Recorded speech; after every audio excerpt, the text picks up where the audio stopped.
Good morning! Magluluto ako ngayon mga kapatid ng adobong gulay. Kasangkutsa ko lang yung taba ng pork para magmantika. Ilagay na natin guys yung bawang sa sibuyas. Magmantika na yun. Then maglagay din tayo ng konting soy sauce and black pepper.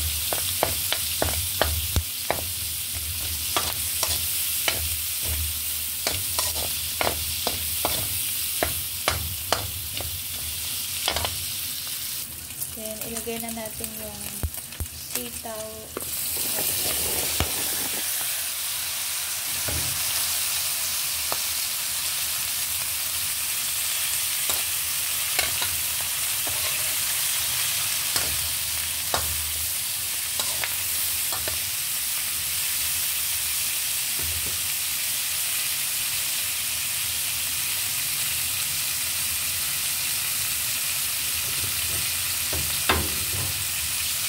then, ilagay ko na rin yung talong.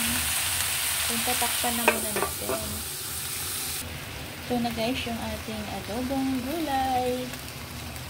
Tatlong klaseng gulay lang po ito. Talong, okra, at sitaw.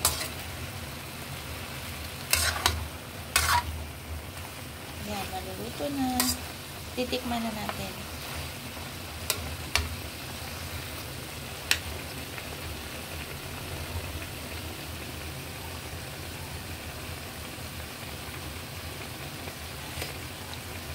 Wow, ang sarap.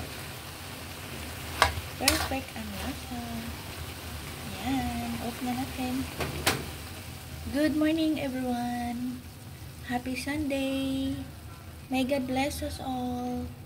Thank you for watching. Bye.